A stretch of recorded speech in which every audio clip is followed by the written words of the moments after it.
na sasa niko hapa. Lakini leo nakukaribisha kwa ajili ya kitu kimoja, na tangazo langu rasmi kwa ajili ya tarehe 7 ya mwezi wa 3 na tarehe 8 mwezi wa 3. Tarehe 7 ni Jumamosi, tarehe 8 ni Jumapili. Siku mbili hizi ni siku za muhimu sana kwa ajili yetu, mimi na wewe. Mungu wetu ana jambo la kwenda kufanya na watoto wake katika kanisa letu hili. Kwa hiyo nakualika wewe baba, mama, kijana wa kiume, binti na ndugu na jamaa, rafiki wote, wewe uliokoka na wewe ambaye hujaokoka, uje kukutana na neema ya Mungu ambayo Mungu ametuambia tukutane nayo. Kuna maombi ya kufunga ile Jumamosi, lakini na ibada hiyo tutaifanya hapa kanisani hiyo tarehe 7. Lakini tarehe 8 Jumapili tutafanya ibada ambayo tutakuwa na mavazi rasmi, mavazi meupe. Kuna maana ya kuvaa mavazi meupe. Useme tu ama nabii, jamani, hapana.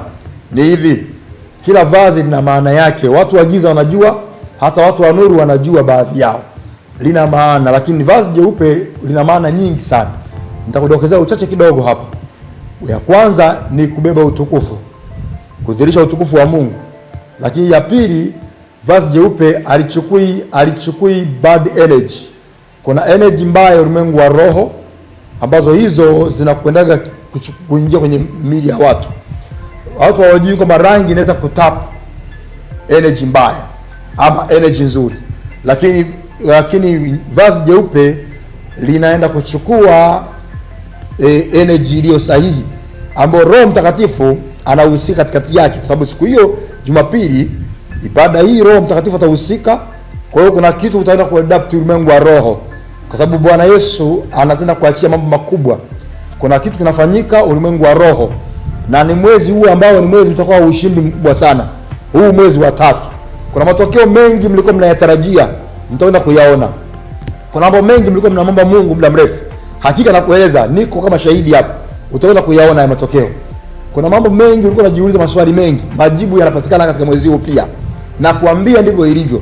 Kwa sababu gani? Mwezi wa kwanza, wa pili, wa 3. Namba 1 ni Mungu mwenyewe. Namba 2 pia Mungu mwenyewe yuko pale. Namba 3 Mungu yuko pale. Ndio maana kuna Baba, Mwana na Roho Mtakatifu. Sio Mungu wa 3, no.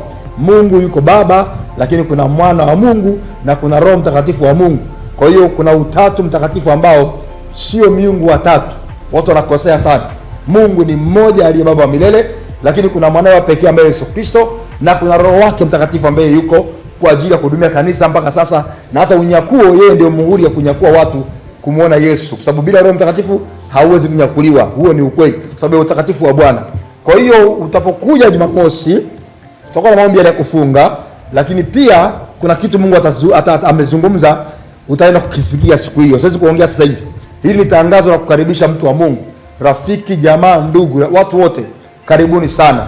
Na wale watu wanaonifahamu pia karibu, na wale ambao hamnijui pia karibu.